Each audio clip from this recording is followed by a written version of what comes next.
Sir, while you were in space, we asked our social media followers to submit questions for you, and I'm glad we have this opportunity today to get them answered. So without further ado, let's do it. Was it your intention to become an astronaut when you joined the Air Force, and could you explain your career in the Air Force and elaborate on how you became an astronaut?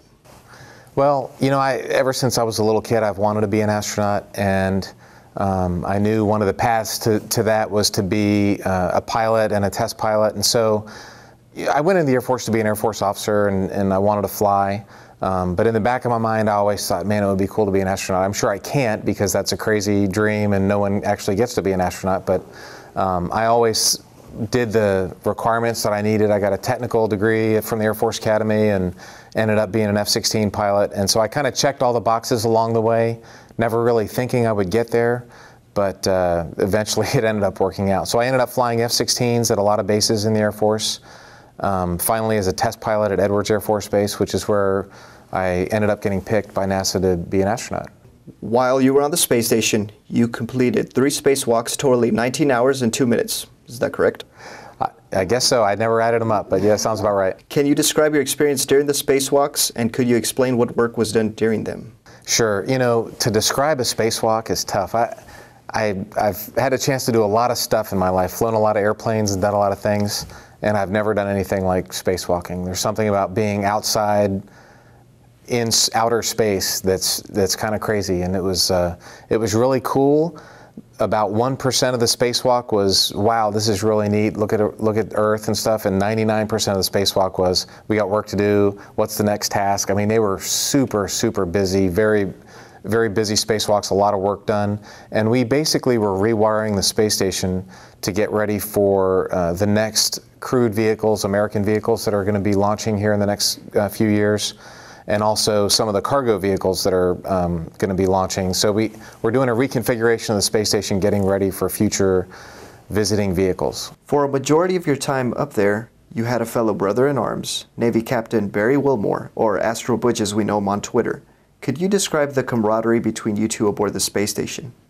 Yeah, Astro Butch and I, we're great friends on Earth. You know, our wives hang out together, and we've been friends for a long time. We were actually both stationed at Edwards Air Force Base. He was our token Navy guy, and when we got picked to be astronauts. So yeah, we're great friends, and it was really special to be there with him. We share a lot in common. So we got to have Christmas service together, and it was really cool having him there. He is a Navy guy.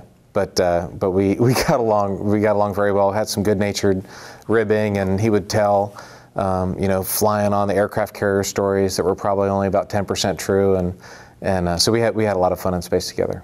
Any advice for the next crew? You know, to be ready for the long haul. It's a lot of work. The space station assignment is a lot. It's 6 months, half a year, roughly, of work, and so you just have to be ready. You know, when you get a chance, rest, relax, get some sleep when you can, because there's a lot of work. That's why we go there, is to do work and to do science and maintenance and stuff. So be ready to pace yourself. You were named the commander for Expedition 43 right. on the International Space Station. Could you describe your responsibilities in space? Sure. It's a really unique command because I had 1 American astronaut, 1 Italian astronaut, and 3 Russian cosmonauts under my command. You need to change your leadership based on the people that you're leading and the tasks that you have. And so I had this group of 6 of us, astronauts and cosmonauts, that were highly motivated, highly trained. We're all basically peers together. One of the cosmonauts under my command is Gennady Padalka, who next week will become the #1 person with the most days ever in space. And Scott Kelly was one of them, and Misha. They're both there on a 1-year mission. Most of the folks had already done long-duration spaceflight, so I had a really experienced crew.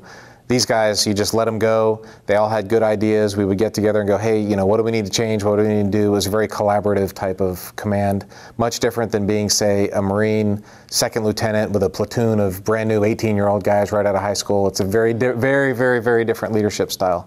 And of course, we had a very high visibility. We're on the international news and this very complicated, very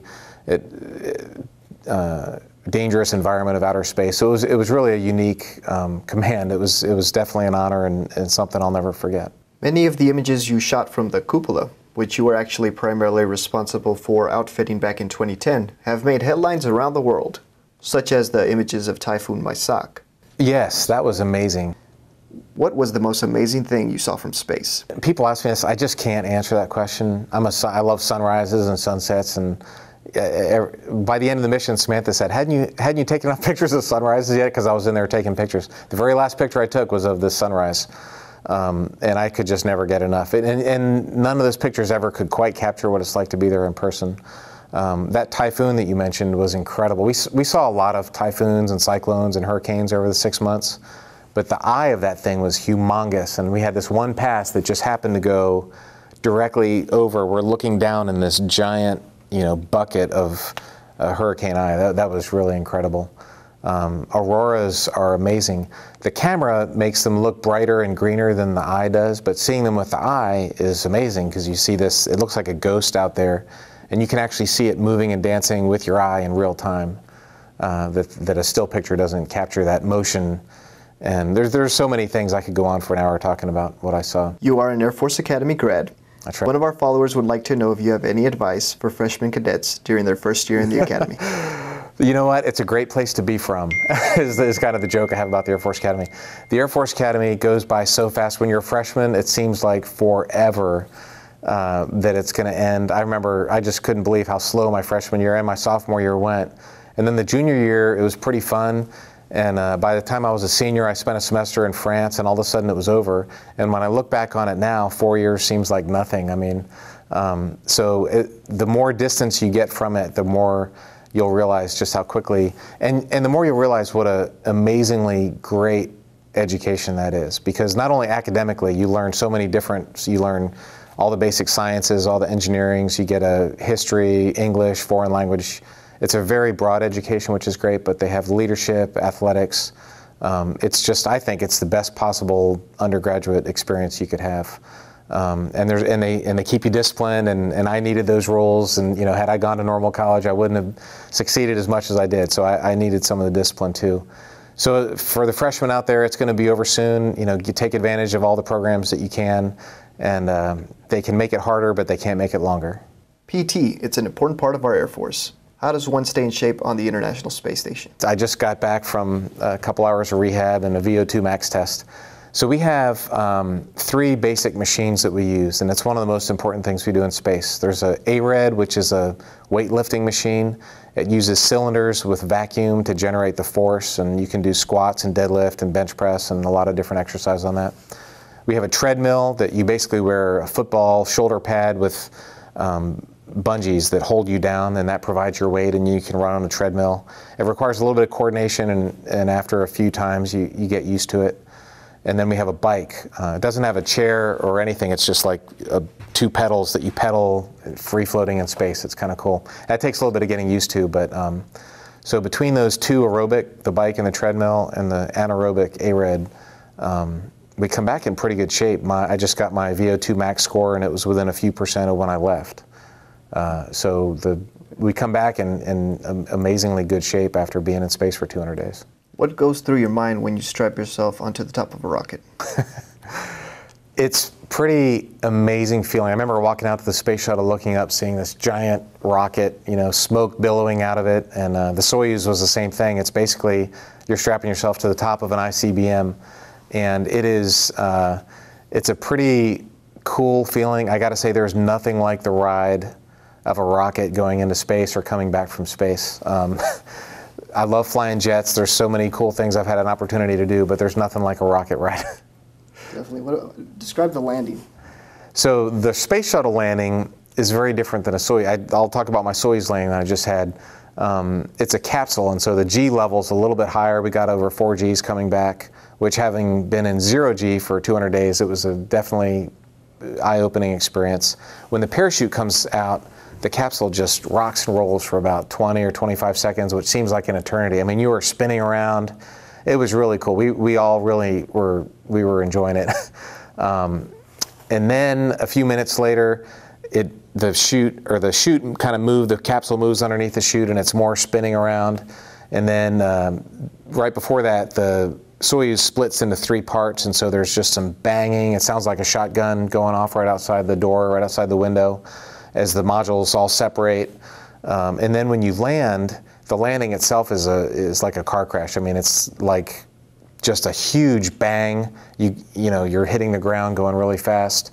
And then we rolled over a few times, so the whole experience was unlike anything I'd ever had. Can you name and explain some of the experiments you got to participate in while you were up there?